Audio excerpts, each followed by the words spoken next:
Rostermania strikes the HCS once again? Let's talk about it.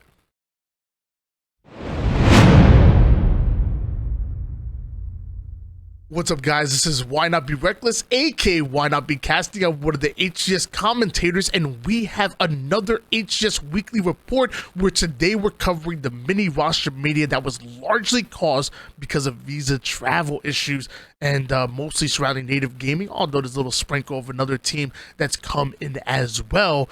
And we talked a little about this earlier, but might as well talk about it again, and that's going to be Barcode. This is coming from the native Twitter. Farewell. Today, we announced the release of Barcode from our native white Halo team, native white. Due to visa and travel issues, this decision was not one that we had much control over, nor was it an easy one to make. Native Gaming thanks Alex for all his hard work, dedication, and effort towards being a world-class competitor. We did see Barcode tweet out not too long ago that that ultimately he's still open to options to playing in North America, and even kind of hinted at possibly playing in Europe as well. And we did a video covering this, but what we didn't expect was the follow-up with another Halo update, and this time it looks like the force drop via visa issues has gotten to Druck, and we talked about Druck not being able to attend any tournaments so far in 2023. We didn't even see them at Charlotte. We saw the team not make it out of open bracket with Diagram filling in for the roster in open bracket.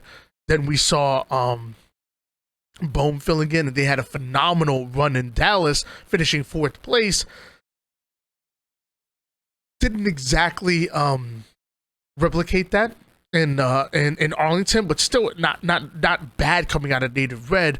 But we missed Druck and no shots at Bohm whatsoever. But you guys know I'm a huge Bohm fan, I'm a huge Druck fan as well. When this roster has been together for so long with him that I couldn't wait to see the roster ultimately playing with them on land again. And sadly, today we announced the release of Druck from our native Red Halo team. Druck has been an integral part of Native Gaming's success since he's joined, but due to the unfortunate circumstances of visa delays and travel issues, the risk associated with finding a solution is just too unsure. Native Gaming thanks Roman for all his hard work, dedication, and effort towards being a world-class competitor. So very similar verbiage that we heard with Barcode as well. Both Druck and Barcode living in Canada and struggling to get to North America for these lands for whatever reason. And we saw with the whole Barcode situation, we did hear a little bit from McWin, but we also got some information from Deranged Native, who is one of the owners of Native Gaming. And we'll read through this as well. Native and the visa issues, even with many people helping, both legal and not, our visas weren't approved. This was a huge letdown and one that we tried a few times to get an approval, each time with more help and evidence, including help from HCS/Microsoft. But our applications were denied despite our best efforts. So shedding a little bit of light into the situation. Some people were saying that they didn't think Native Gaming were doing everything possible to try to get this resolved, and clearly that wasn't the case. I'll continue. This doesn't mean we will be leaving Halo, but sadly it means two of our favorite teams will have to make some adjustments. But just as they helped us, we want to return the favor and help Halo return to their former self.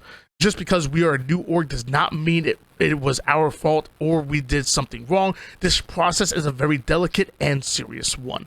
The team at Native Gaming put their hearts into this, and I'll continue to try and help my boys with the process as much/best as I can, but we are all at the mercy of the government, and it's not an easy one to win. Acquiring a visa is not cheap, but it's something I was/am willing to do because it helps everyone just like you. I hated having to even put the message out or tell the guys, but I want to try and be transparent with the community about these struggles. It's not fun for the org, the fans, and especially not the players. And just saying thank you at the end. And I'm happy that we've heard from Native Gaming, we've heard from McWin, and now we've even heard from Deranged Native. Because like I said before, there was people out there saying that they, that native wasn't trying or something like this, and obviously they invested in both of these teams heavily. So of course they'll be putting their best efforts into trying to get the issues resolved, but clearly there was some kind of wall, something stopping this from happening. And whatever the issues are, it really does suck, because as we kind of mentioned, that forces both the native gaming rosters to pivot, both native red and native white. Well, speaking of native white, we did see native white sign up for this for the tournament, ultimately trying to automatically qualify for the Space Station Gaming Global Invitations to be happening in less than a month now. Native Gaming signed up with McWin, Collect, Tapping Buns, and then Boom, who was filling in for native red for 2 events now going to be filling in with native white.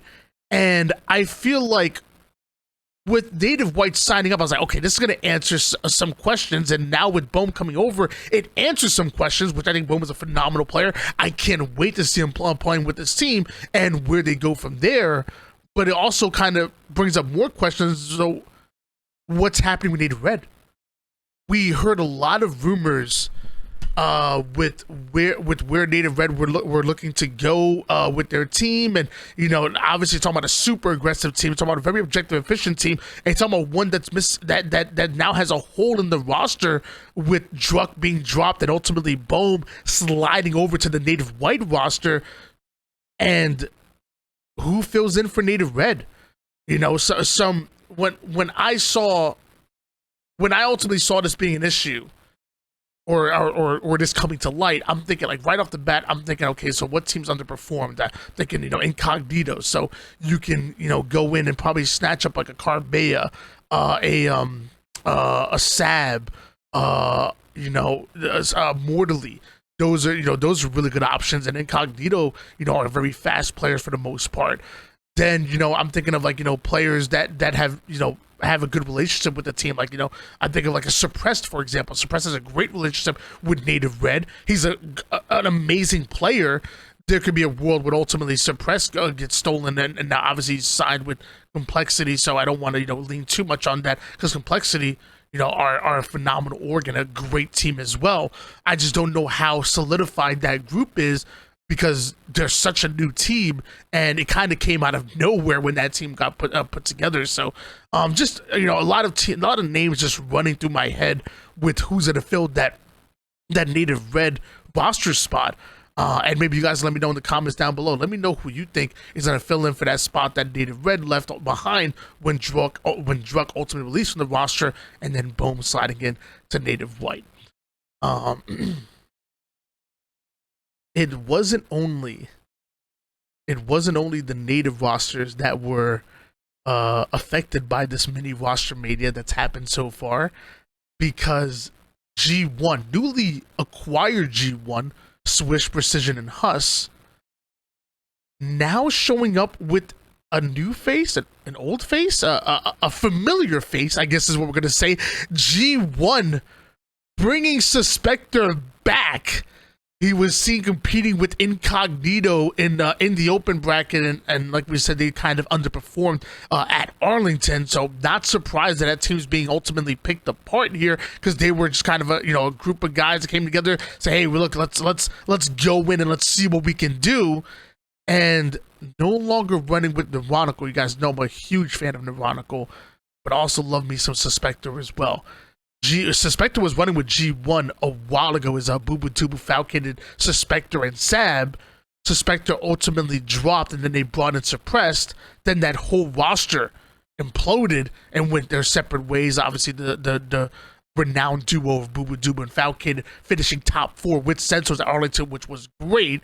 And now you bring Suspector back, which I love this move.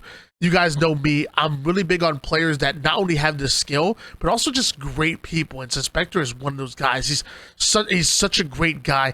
Anybody who's come into contact with Suspector, instantly has nothing but nice things to say about it. Talk about how weary, talk about how kind he is. I've never heard any bad words go Suspector's way when talking about him as a person, and definitely not a player, because this man can slay, and he is such a hard target on the map. And although we love Neuronical, I know he's going to land in a great place. I know that he has a bright future in Halo. I think Suspector adds value to any team that he goes to, and that includes this G1 roster. So G1, big plays being made, didn't have the exact Arlington performance that they wanted. Neither did Suspector with Incognito. So now you come together and hopefully make a better roster. Precision's a high slaying caliber player. You join that with another player that can put up stats, and then Swish and Huss, who are very unselfish players, grindy players that can definitely pick up on the objective side. This G1 roster is looking a little bit more well-rounded, and that's what I'm really excited to see with Gamers First. So that's the mini Rostermania so far. There's going to be more that comes out. I'll let you guys know, and we'll go right back to the comments. Let me know what you guys think about the two native gaming situations, and also with G1 bringing back Suspector. I'm excited, really excited to see what happens during the Space Station Gaming Global Invitation and beyond. And yeah, until next time, I'll see you guys later. Peace.